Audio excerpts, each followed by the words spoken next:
What's up, y'all? It's just Rhonda. Welcome to my channel. Happy Thursday. Good morning, El Cid. Good morning, Ja Tony. You say perfect wisdom. Let's get into it, y'all. Welcome to Coffee Talk. It's Thursday. This is the last day of the week, for us to get in here and have a little bit of conversation. I was not here yesterday, so I'll go ahead and let y'all in on, what kept me away from a coffee talk yesterday. Just get into a little bit of, what was going on. Y'all like the video, subscribe to the channel. So, my dude's car broke down all the way in Orlando. So, he parked the car at a 7-Eleven, and we had to get up yesterday morning and go, get a tow truck, get the car towed to a mechanic. And yes, so I had to drive him down there, and it was a whole thing. We got the car situation taken care of, but there was really no, way for me to do both. You know what I'm saying? I don't live in Orlando anymore. I don't enjoy going over to Orlando. So, I was like, let's get out of here, get to Orlando and go, so I'm not in that traffic. I don't like traffic. Anyway, that's why I wasn't here. Honestly, there wasn't a whole lot going on yesterday. So I was honestly struggling for things to for us to discuss over here yesterday. So I'm kind of glad I had that extra time because we got some things, we can get into today. Supporting another person's success will never ruin yours. Shout out to the haters out there because it's an unnecessary frame of mind to be in. You can support someone. Honestly, I feel like it has the opposite effect. I feel like when you're supporting somebody's success, it only adds to yours. You have people, successful people in your circle. We could bring each other up. Why are we, trying to tear each other down? You used to live in Seminole County. That's far away from me. That's all the way on the other side. Seminole County got them bears and things. It's a whole different ball game over there. But Orange County, Orlando, it was downtown Orlando. You know what I'm saying? So our mechanic is in Kissimmee. We are in Kissimmee, Poinciana area. So, bad things a lot of times happen. Sometimes when you're close to home, and sometimes, when you're far away from home. But, it was a mild inconvenience. It interfered in my day. But, that's what you do is out here when you have a partner. Yeah, you say you have a hater and a love. You love their support when they hit this. Is just like, why are we doing that? That's so lame to me. So y'all are over here and you're engaging in my content just to let me know you don't like it. Like, I don't tend to go places where I don't like it. It's not good for my energy. So when I'm over here with my girl El Cid 932, I'm over there for the content and the entertainment of it all. You know what I'm saying? I'm not out here trying to hate on somebody. Now, there are some content creators who have a difference of opinion, than mine. So I may go over there, like if they're interviewing someone, but for the most part, I don't be over there because we don't, what am I going to be over there for? That being said, I don't hate your success. I feel like even if we have a difference of opinion, we come from, cut from a different cloth, so to speak. Even though that's the case, I still feel like I don't have to, I don't have to be your hater. I don't have to come over there to hit the dislike button. But by all means, if that's how you feel, hit that button. You know what I'm saying? Because, it's engagement. It's engagement. I would say I had the most engagement on a video that most people deemed negative. So for me, that's not the ticket. I see there's a lot of content creators out here that build their content just on being negative, being obnoxious, or whatever it is your content is built around. I don't like that type of energy, so I don't really want to be around it. But yeah, support each other. And I feel like us in the community, as in the Black community, we really need to do much better on that because that's the downfall, I think, of a lot of our success is because we don't want to support each other. You know, I reviewed Married to Medicine, and one of the husbands on there, Steve, a former basketball player, will not come into a scene without wearing Louis Vuitton. And although I think he thinks he's flashy or, you know, fly or whatever it is he deems himself to be, I look at it like you had a public platform, an opportunity to promote any black designer you wanted to, but you wanted to promote Louis Vuitton, who's going to then turn around and say they don't want you wearing their clothes anyway. So yeah, we have to do much better in that.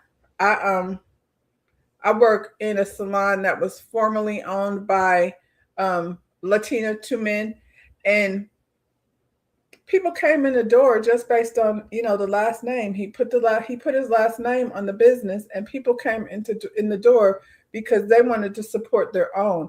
And we have to do better, you know, by that, and definitely stop being a hater. It's so unnecessary, and it only keeps you like down. So, you know, that being said, let's get into the subjects. Found some, you know, interesting things to discuss today. Shout out to y'all in the bushes. Um, I'm glad you're here. If you feel like you know, you have some input, please feel free to share because we like to get in discussions over here. So I'm gonna start right here. I feel like this is a good place to start. Virginia passes new House map to push back against Trump. Um, I feel like that's anything. That's all we need to say about that. I'm happy to hear about it. You know, Virginia redistricting. My tongue is not working today. Redistricting constitutional amendment passes. So, you know, they out here making sure, you know, early voting, the voting is different in every state, but over there in Virginia, they came out and did what they needed to do. So hopefully there's definitely more of this. You know, we're getting close to the midterms, y'all, and let's see what happens. This is definitely a good start. So I don't want to spend too much time on politics, but I did want to say, yeah, that's a win. We're gonna call it a win. Um, and we need to like follow suit in what they got going on over there in Virginia. This was a good story. Billionaire Michael Bloomberg gives 10 million to launch new K through 12 program that connects black students directly with historically black colleges and universities. I love that. Um, Billionaire philanthropist Michael Bloomberg, via Bloomberg Philanthropies, joined the City Fund in committing 10 million each, totaling 20 million to back public charter schools created through partnerships with historically black colleges and universities. The United Negro College Fund serves as key partner in the initiative. The fund supports schools in Alabama, I Dream Big Academy, Tuscaloosa's first tuition free charter school, opening August 2025, in partnership with Stillman College, and currently serves students in grades 6 through 8. DC Wolf Charter School in Shorter, Alabama, formerly DC Wolf Elementary School, is scheduled to reopen fall 2026 as a conversion charter school serving pre-K through 6th grade in partnership with Tuskegee University. Students at both schools will have the opportunity for early exposure to college life, dual enrollment courses, and learning with university facility. This effort builds on Bloomberg's philanthropies prior support for HBCUs and charter schools, including 10 million donation to UNCF in 2022 and 600 million investments in 4 HBCU medical schools in 2024. The goal is to strengthen educational pathways and expand opportunities to students. I would love to see how this works, and for sure, I think this could work, you know, in more places than just, you know, the two. He said Alabama, I believe. Um, I'm on the fence about charter school. I didn't have a great experience with charter schools, but you know, everything, you know, should have time to improve, especially when, you know, the route that public schools are going in right now. And I love that, you know, these kids can have access to HBCUs. So shout out to him for, you know, putting his money in the right direction. we're going to have to. And when I say we, I mean all of us. So he's got billions, but, if many of us to get together to donate and make these things happen, then, however we need to make it happen, because this is what's going over here with y'all's administration as far as it concerns HBCUs. The White House new 2027 budget proposal includes eliminating $354 billion in funding grants for HBCUs. That's a lot. The attack on HBCUs, no time for fear or excuses, only fundraising and action. I agree. We stand in solidarity with all HBCUs and call on alumni and celebrities to donate before it's too late. 354 million is the number. Let's make it a solid 400 million. And like he said, everybody can contribute. Everybody can contribute. It doesn't have to just be, like I said, millionaires and celebrities, but y'all out there with the big bucks spending money on Louis Vuitton and things. That's a donation. Bloomberg also paid himself $1 as mayor and paid the 14 cents on tax on it. He's a special kind of somebody. I mean that in a good way, because that's what's supposed to happen. I feel like when you have lots of money, that's the opposite of hoarding wealth. I'm sure he's got way more than any of that. So for him to, and I mean, I'm sure like it's through his philanthropy business.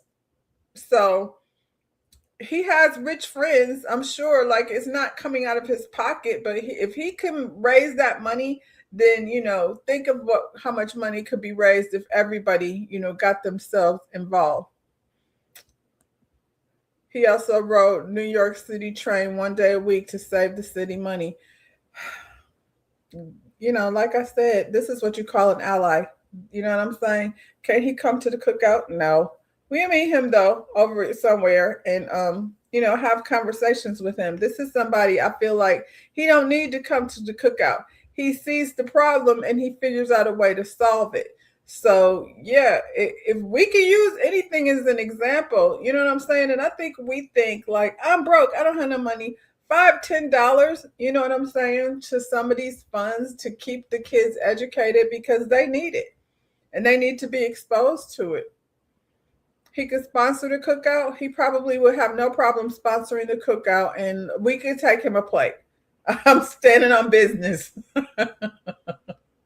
We could take him a plate. You know what I'm saying? We could, cater his next event. I don't know, but I feel like this is, definitely, like I said, we know the number. 354 million is what the White House is cutting. And it's so, there's all these decisions always work out against them. It never works in their favor. I don't think they know what they standing on. But this isn't going to fare well for them in the long run. So, just keep your eyes out there and see what they're doing. I know for a lot of people, it's not going to matter because unless it affects a lot of people, unless it affects you personally, you really don't want to move on it. What if, this was a part of your school program? South Carolina to permit schools to bring trans students outside to use the bathrooms. What? The bill would also allow for people to sue trans people for entering the bathroom they perceive to be incorrect. Y'all be real concerned about where these people use the bathroom. This is State Senator Jason Elliott. This is his bill in South Carolina on Governor Henry Masters' desk, awaiting his signature. The bill would require students in grades K through 12 in public colleges use bathrooms and changing facilities that align with their assigned sex at birth. If not, the schools would face 25% withholding from state funding. Y'all be really focused on the wrong thing. The bill advocates State Senator Jason Elliott told WYFF that schools must provide an accommodations for students who do not identify with their assigned sex and recommended they use a portable restroom facility if necessary to meet the need.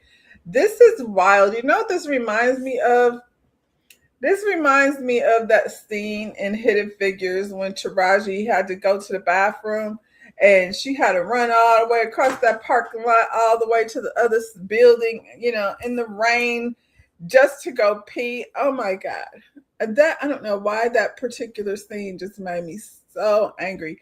And it's the same thing. I feel like, how about this? When I worked, this was a cosmetology school. The building had bathrooms. They weren't assigned to anyone. The bathroom was just the bathroom. And you stand up there and you wait for somebody to come out. And I will say this, as somebody who's worked in restaurants and in club situations, the men's bathroom is never anywhere near as bad as the female's bathroom. So if you're thinking it's going to be gross because there's boys in there, that is not the case. I think urinals are unnecessary. Just make it a bathroom. It's school. How many people are going to be in the bathroom at the same time? Not that many. Just make it a bathroom. Ugh, for God's sakes. No dudes in the girls' restroom. Creepy as hell. Well, we're not talking about dudes. We're talking about transgender people. So I guess that's why, you have to, in this day and age, you have to change your mindset. Why niggas want to use women's restrooms? I think it's the bigger issue is, why is there so much focus on the restroom?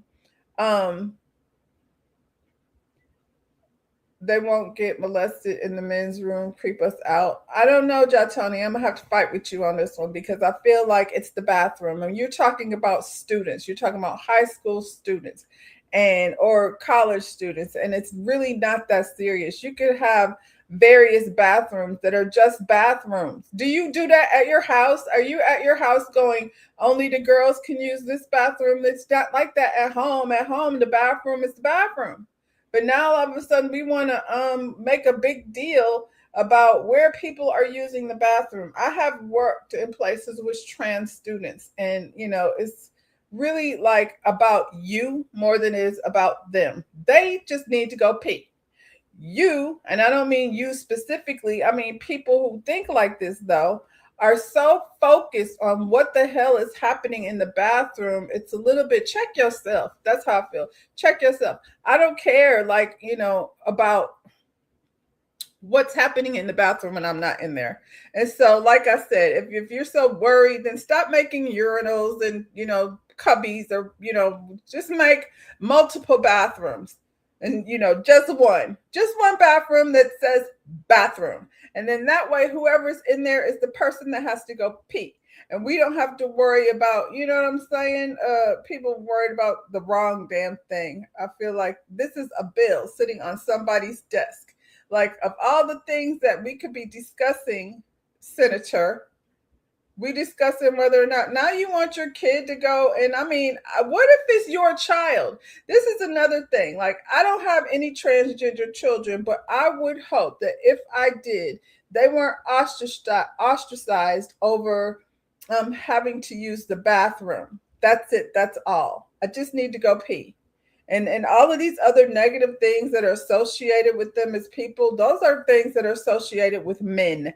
So, in whatever bathroom they're going in. Be careful because your booty hole ain't safe with them either.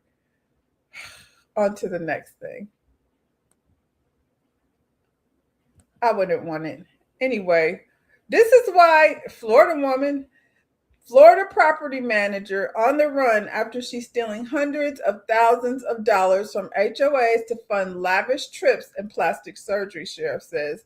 Authorities are searching for a Florida property manager accused of stealing hundreds of thousands of dollars from homeowners associations to fund personal expenses like vacations and plastic surgery. Investigators say she illegally wrote checks to herself, created fake invoices, and forged signatures to cover up the theft. She now faces multiple felony charges, including fraud, grand theft, and embezzlement. With bond over $1 million, officials believe she may still be in Florida and are asking for the public's help in locating her. She be done had a new face by the time they catch up with her, since she's spending all the money on that.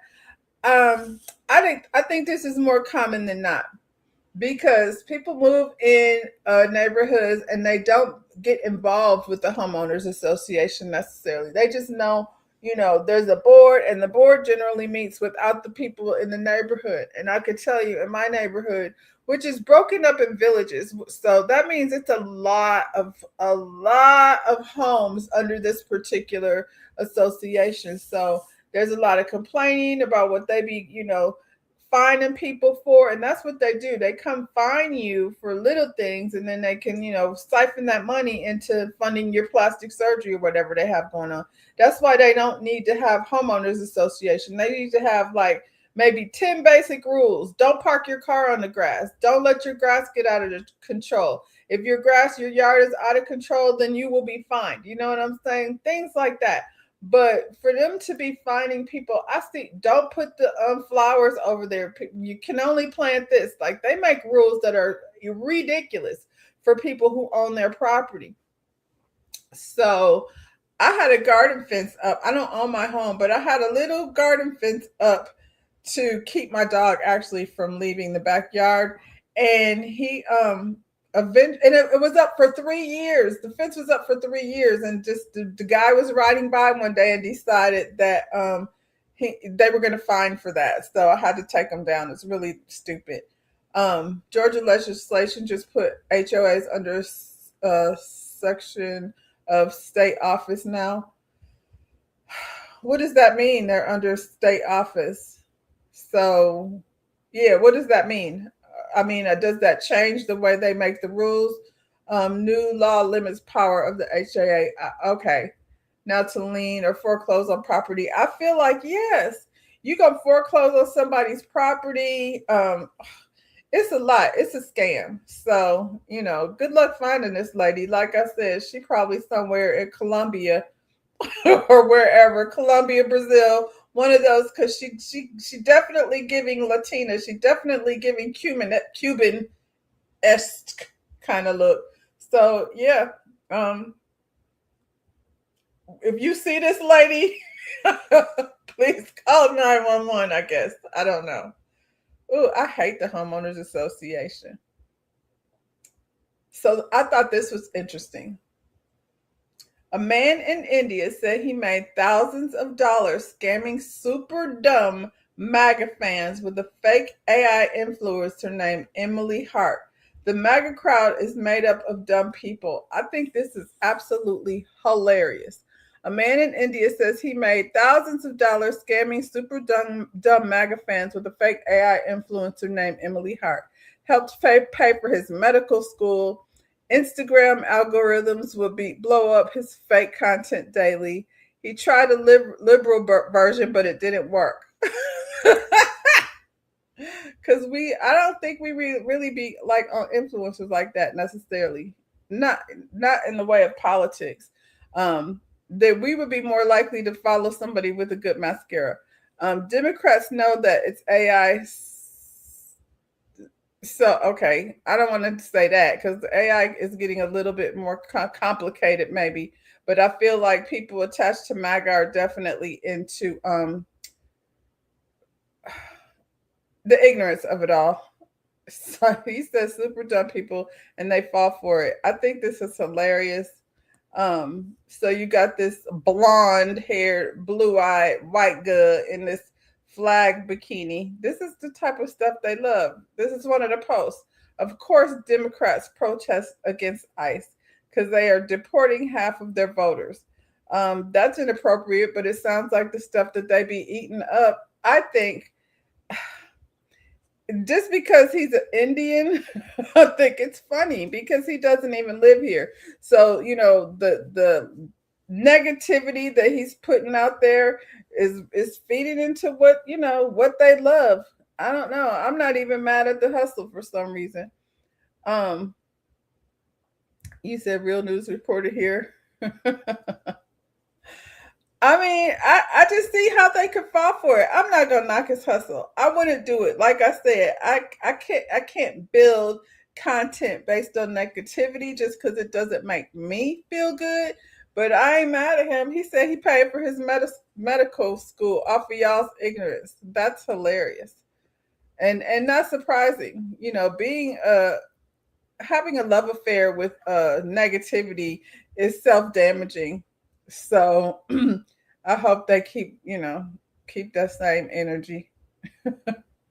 At least we know who they are. It's the ones that's sneaking around privately trying to bamboozle us. Anyway, he said it didn't work that well. Like I said, most people that you would consider liberal are not necessarily fanatical about politicians, particularly.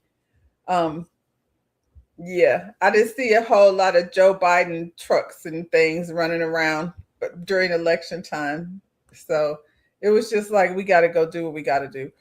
Um, Alexa J makes history as the first Black woman to ever win The Voice USA after 15 years. So shout out to Alexa J. It's been 15 years. The question is, why do you think it took so long? I think it took so long because The Voice it started out being Blake Sheldon's show, and then they replaced Blake Sheldon and brought Reba McEntire over here. So, and I'm good on The Voice. I don't watch The Voice, but yeah, they brought Snoop Dogg over there. Let me see what y'all are saying. You said you could do it, but you need untracked. I mean, I feel like I could do it too as long as it wouldn't come back on me. You know what I'm saying? I had asked my daughter something about it before about making some inappropriate t-shirts just to, for the same reason.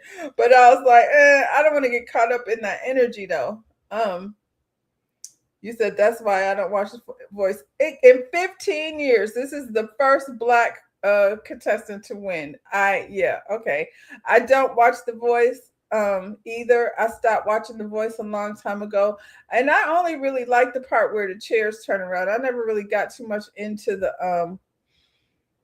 the contest of it all. They brought different people, John Legend, they brought Snoop Dogg over there as a judge. And after Snoop went back at MAGA, I definitely don't follow anything he's doing. I seen Snoop. I think I deleted it. I seen Snoop with a stripper and a little kid on the stage. This just happened the other day. So yeah. Anyway, shout out to that lady once again. Congratulations to Alexa J. Nothing is going to come of it. I never see anything happen with these contestants after the show is over. It's just here for for these entertainers. It's here for John Legend and for Snoop and for the judges. The judges get a lot of work based on being on The Voice, but I don't know that it really does much for the contestants. But yeah, Alexa, congratulations. Um, Another influencer. I never do stories on these people, but influencer Ari Fletcher is forced to start a new brand name after her old manager locked her out of all of her business accounts. And I brought this up because this is another one of these situations like Pinky over there on Real Housewives of Atlanta. It says Ari Fletcher will be rebranding her company Remedy after a dispute with her former business manager who locked her out of all her business accounts amid an ongoing business dispute. I don't know how. What did the first comment say? I don't know who she is, but I already know she's gonna win. I don't know. I don't know much about her. I do know she is one of these influencer girls that she was with Moneybags Yo, who I don't know him either. I don't know any of his music, but these are the young kids. What I do know is she's out here with 6 million followers. So she's got a following and she has this brand, Remedy. I'm going to go ahead and pull it up. And I mean, when you have 6 million people following you, it doesn't surprise me that she has a successful business, but the business I'm sure was built on her popularity, with the young kids. It looks very nice. She got a little makeup situation going on over here, lip gloss, eyeshadow, lip liners. Let's see what the price point is like. Oh my goodness, it's reasonable. $18. I'm not mad at it. If you as an influencer can get 6 million eyes on you, you know what I'm saying? $38.46. These prices are comparable to what's, out. She got a little body situation. What's that? Um, I feel like it's white labeling. I don't feel like this lady went anywhere and got any had scientists. I don't think she went in any lab anywhere to get her product line out there. So I would say go ahead. You've got the 6 million, followers, and you're in the little influencer lane. I think she was on a little reality show. I don't want to keep calling her thing little. She was on a reality show, and this is one of those lessons learned. I feel like when you get out here starting businesses, we were talking about Pinky making herself personally responsible for you know if anything goes wrong within her company and her LLC. So, Ari, I don't know why your business manager would have access like that to block you out of you. I think, you know what I'm saying? Block you out of accounts and things over a business dispute. So, maybe, we'll get a little more information on that. But in my mind, I'm like, for this young lady, you're the influencer, and moving forward, you're going to have to be more careful about how you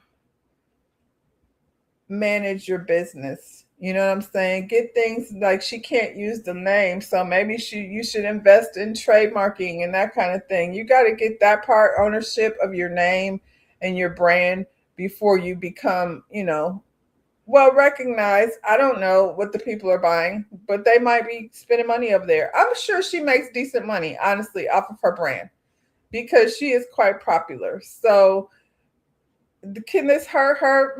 It'll be an inconvenience. I feel like we don't know who the brand manager is, but yeah, lesson learned. Out here getting in business and trusting people to, have a hand, have any power without getting, licenses the proper way. So I hope she gets that figured out. You know what I'm saying? And yeah, we got to keep our eyes on the business, on the paperwork. You know what I'm saying? And when you start growing, definitely you're gonna have attorneys involved so you'll know how to move forward. You can't always trust them either. But good luck, Ari. Issa Rae, haven't seen. We know she's got that web series that's about to, become a new wave on TikTok. Issa is definitely one of those trailblazers, especially in this space of content creator. She's forced to rebrand Black Stories to sell in Hollywood. We were talking about this the other day, and I'm glad she's saying it out loud. So Issa Rae just said the quiet part out loud. Hollywood will greenlight your story faster if you don't lead with Black anymore. And we talked about that the other day, how we gonna have to figure out a way to not say Black, but we know what it is. She says, so now it's about class, not culture, even if that's not the real story.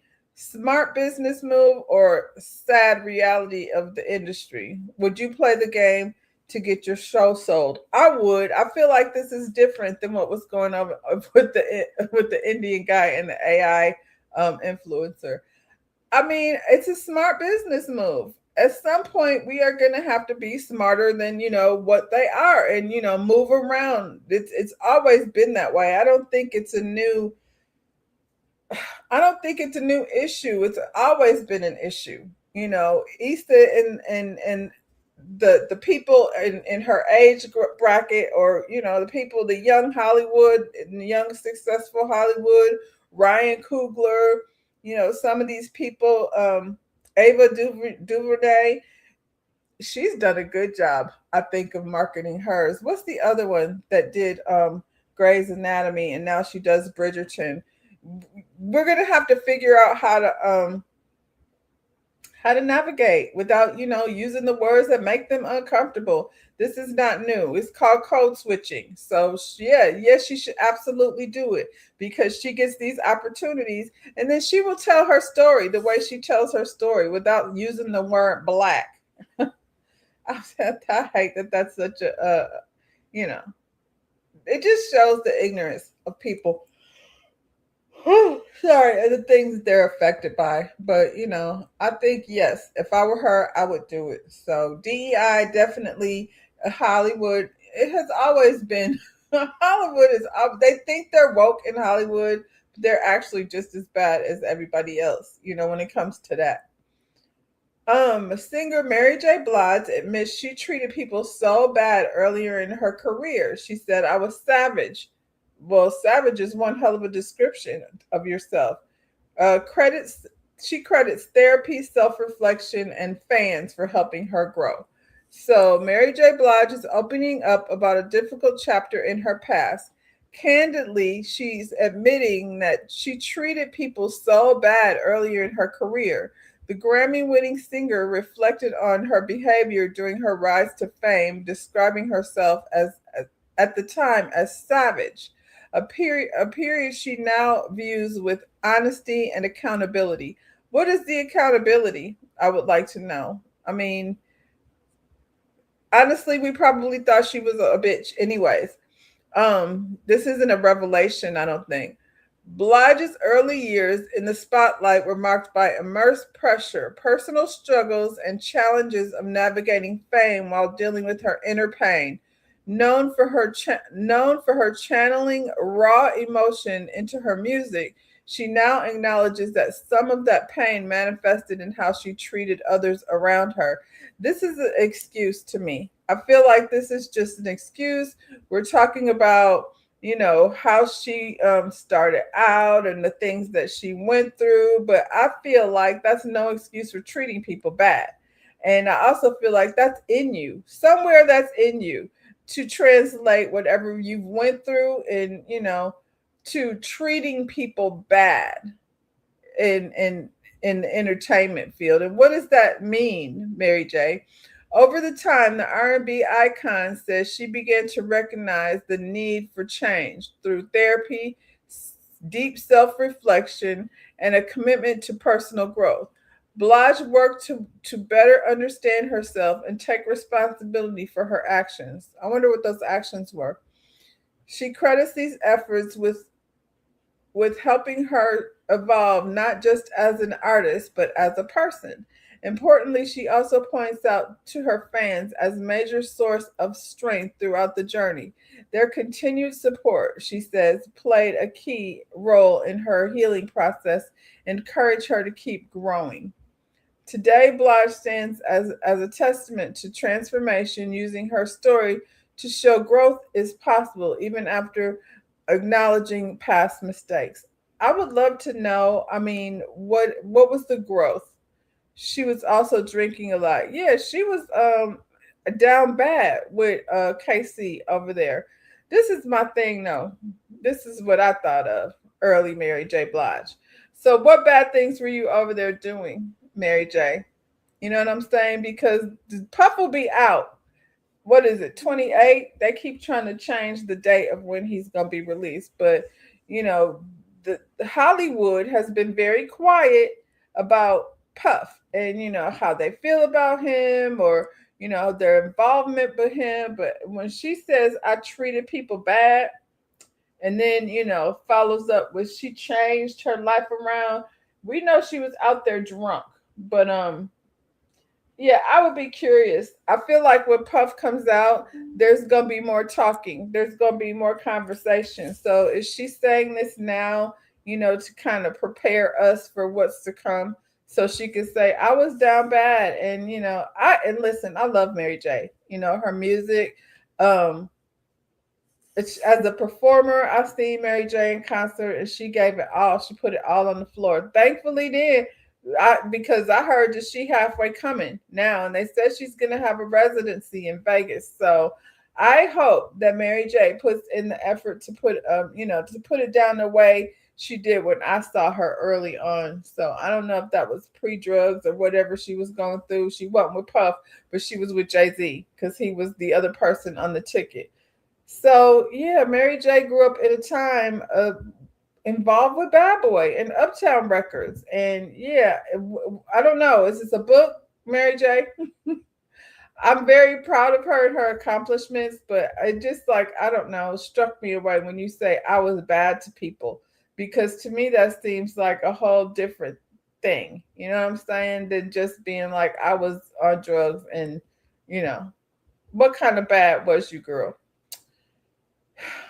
What else? Not a whole lot of celebrity news, but good because to me it don't really be about them anyway. Um, Real Housewives of Atlanta star Drew Sidora fires T for using her IG account to make harmful comments about other women. Says it's simply not who I am. I don't believe this for one single second. This lady comes over here lying all the daggone time. The Real Housewives of Atlanta star revealed that she had to let one of her team members go after they made comments from her account that don't reflect me or my values. While Drew didn't elaborate on what was said or who it was directed at, she made it clear that she has no desire to tear down or attack another woman, even though she been doing that though. That's what they do over there. Even though she didn't post the comments herself, Drew still took to accountability from what came from her page.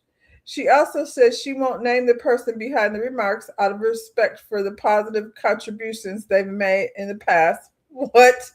Drew made it known that she reached out to privately to those affected, adding, I believe certain conversations belong in real respectful spaces, not just online. So the people said she was over here, this tweet or whatever this was, that came from this person that worked for her. It's so tiny. I don't know if I'm gonna be able to read it. No shade. I know they knew. I can't read whatever she said, child. It's too small. But it wasn't directed at Kelly because Kelly responded with, she don't have time for this, and she got her take her kids to school. And we know Drew got in trouble for not, managing to get her kids to school. What's up, T? Um, I want to know, like, this is another thing that Drew had going on. Good morning, Havad. This is another thing that Drew had going on. Firing her team. Remember, they used to say Drew has so many, people in her entourage. Well, how was she affording all these entourage of people with only $12,000 a month worth of salary? This is another time, Drew. You are not making sense. Now, over this before, not necessarily over the winter break, but it was right before Housewives got back on air. We saw Drew down there at Kelly's restaurant talking about, girl, what happened? It's not open. I was trying to get some waffles, girl. Came down here to promote your business, but what's going on? So is that how you uplift black women? Because that's not what it was. That was you over there throwing shade at that lady. And Kelly, I'm sure was giving as good as she was getting, but don't come over here as a housewife of Atlanta talking about we don't tear women down over here. You said, well, if she can't tell us what happened, then why is this being reported? Because they were over here putting it out on Twitter. This is what we do. She came over here, something was said about one of her castmates, Kelly, and then she had to backtrack, and then she trying to blame it on one of her people. You know how when they say something that don't, look good. I have a feeling it's because she's over here in this custody battle with her husband, who lives under the stairs. For the next, where are we at? I think she got until May, so she got a week or so to get out of that house, and she out here talking about she gonna be homeless, and she came for Kelly, and Kelly came for her not taking them kids to school. So there's a lot of people out here going, something had to happen. I don't know what Ralph did, why he somehow has to be responsible for her not taking them kids to school. And, me, I personally don't necessarily agree, because I feel like there's mothers out here like that. Like there's mothers out here like that. We don't know that that's the kind of mother she is, but for Drew, I feel like we look at her on television. Her engagement with her children has been very awkward. It hasn't been like there's. It doesn't feel like she might be around as much. You know what I mean? She hasn't really had any of these moments like the other people. Even with Phaedra, we could go back and to conversations that Phaedra has had with, her kids on the show. We haven't gotten any of that really with Drew. We've seen her kids acting out and being uncomfortable. So I remember with my daughter, and she's 26 now, but when I would pick her up from daycare, there was this mother who every time, you get there around the same time, but every time I would see this lady, she was on her phone, like in the out the car into the place. She never got off her phone. And anybody who has had kids in daycare, that's a really important part of the day, because you walk to the classroom and they get all excited. I remember that my daughter had to hug. Everybody had to hug. There was a hug line on the way, that your mom's here. It's a whole thing. And I just felt like you couldn't give your kid like just that, 1 minute. You couldn't just say, let me call you back in a minute, long enough to get her out of this chair, out of the school and into the car seat. Because for them, I feel like that's a very huge part of their day when they're that age. And every time she was on the phone. So, I mean, people are out here, and I'm not going to give her credit, Drew. I want to see, like, you haven't addressed it. She didn't say anything about it. I want to see how this plays out, because we see Drew over here pretending and acting and doing all these glamorous things. And I have to fly in and out every other day, to be in all these movies on Tubi. I don't know. I have been watching Southwest, sidebar. But I don't know that Drew is like, she's a housewife. That's a housewife. That's what she is to us.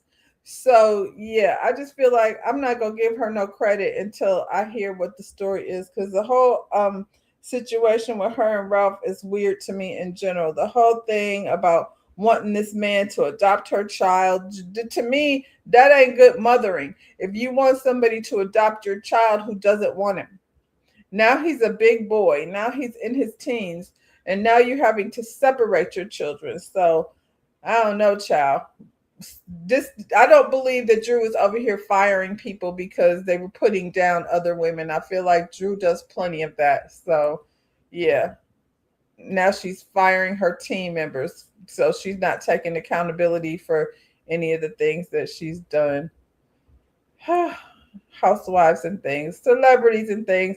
We're going to have to get off these celebrities because they're not really offering too much to our lives in terms of entertainment. Some of them. She is a whole fraud. I agree. And, like I said, I would be interested to see, what I'm saying, how this all plays out, because it takes a lot of lost, missed days in school, what I'm saying, for it to become a problem. And why is it? Why are you allowing that to become a thing? You know what I'm saying? It's just, especially when they're a young age, they lose so much information. So why is this a priority to Drew? Why isn't it? So, and say something, girl. You talking about you're gonna be homeless. And for me, there could have been a lot of decisions made in terms of where, how to move in this divorce. To me, being in a house with someone who's under the stairs while you're going through a divorce, that in itself is you caring more about fighting over this property and being in this toxic situation that's unnecessary than what's better for your children. I ain't seen her make no decisions that's better for her children. So we'll see. Anyway, let's get over to TikTok and see what's been going on over there. Did y'all hear about this cruise ship over in, I think it was in New Jersey, that they decided to go through a storm? Raw emotion as passengers on the Nightmare Cruise finally make it back to dry land. It was just like living on Deadliest Catch. It was horrible. Things were flying off the tables. Being on a roller coaster for 17 hours in your room, not even tied down. 45-degree angle is hell. This passenger suffered a black eye. I was flung about 18 feet across the cabin, hit a door, knocked myself out for about a minute. Got this. This dad was on board the storm-battered ship with his 2-year-old. It got really, really, really bad. And this guy was in such fear, he recorded a farewell message to his family. There were seriously moments, so I didn't think we were going to make it. The cruise ship Anthem of the Seas finally docked in Bayonne, New Jersey last night after being battered by a massive storm on its way to the Bahamas. Some of the 4,000 plus passengers described the ordeal like being inside a washing machine. You can see why from this video shot during the storm. Oh my God. And look at this video, the deck furniture literally flying around.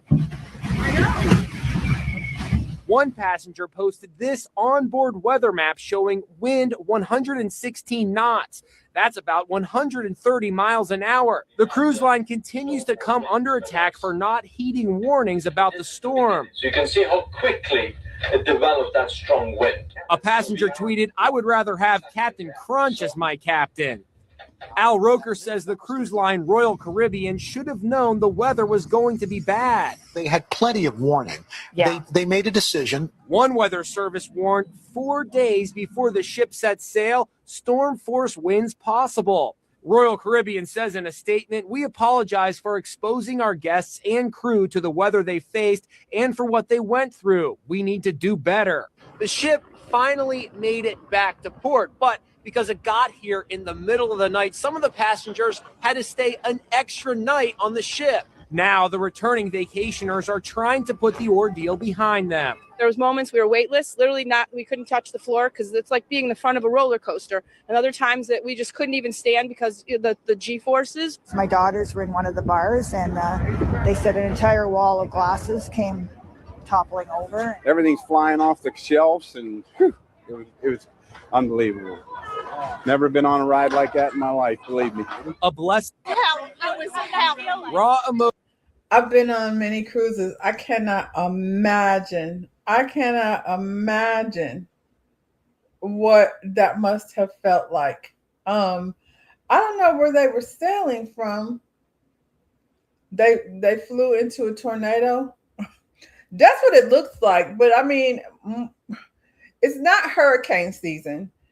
But it is springtime, and I don't know where they were sailing from, but when you're up north, a cold front means something completely different than it means down here. So it definitely brings on tornado weather.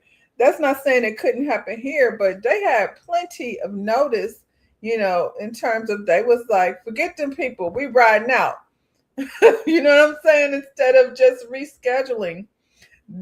You know what? After seeing that, it made me not want to go on a cruise. You said that would have been your last cruise. I've never experienced anything like that. That looks like, one of those scary movies, like, Shipwrecked. I can't imagine, and I've seen, I think, what was it? 911, the one with Angela Bassett as the police, and her husband was a fireman. I can't imagine. 130-mile-hour winds. Those are hurricane force winds. And these people are in a boat. The only thing I can imagine, like, it has to be the equivalent, honestly, of a plane crashing. Because you're out there in that ocean, in that angry-ass water. You said you've experienced rocky waters once on a cruise and never again. It was nothing close to that. I mean, rocky waters will make you sick where that boat is going back and forth.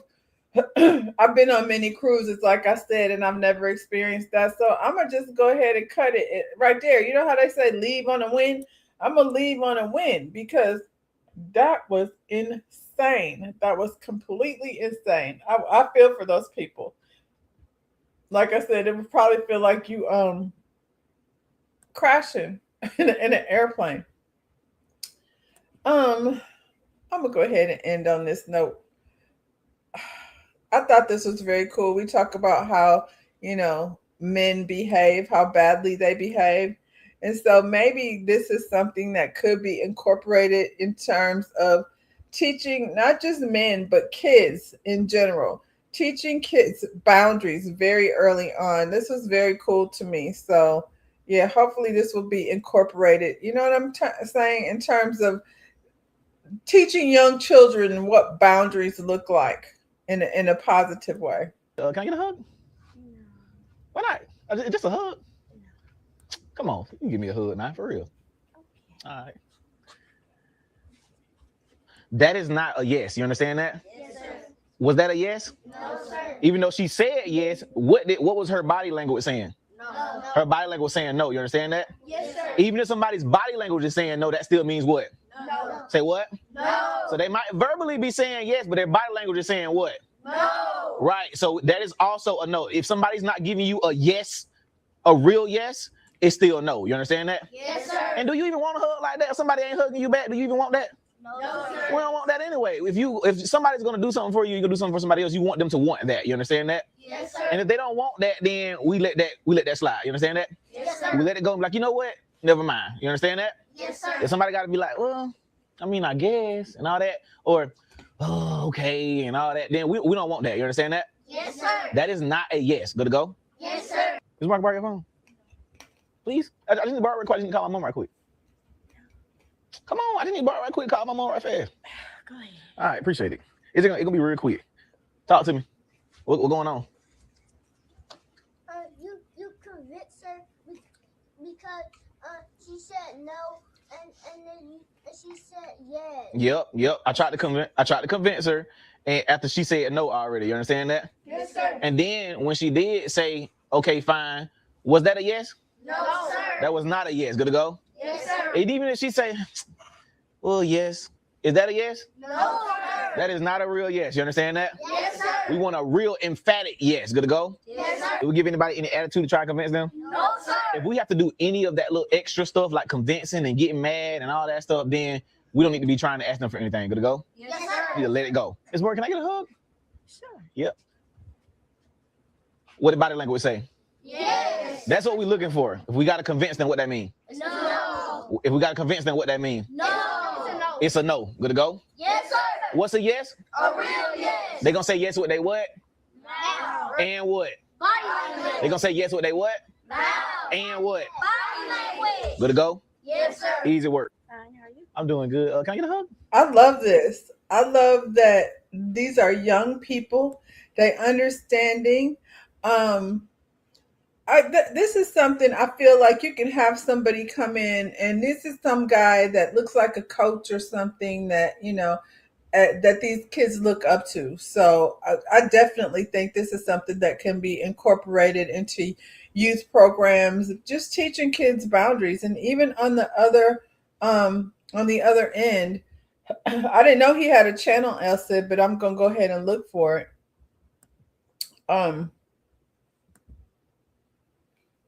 Yeah, and on the other end, I feel like we can teach the young girls boundaries too. You know what I'm saying? And learning these signals of, how to stay away from young people who are, crossing boundaries, early on, and how to handle it. And that would probably alleviate a lot of fighting and things going on in the schools. So, yeah, I did not know he had a channel. I'll have to look for it because I love this lesson, this positivity that we sending out here to the young people. What is his name? He teaches them laundry, grocery shopping. Okay, so let me go back to the screen because I'm over here talking to y'all. Oops, where am I?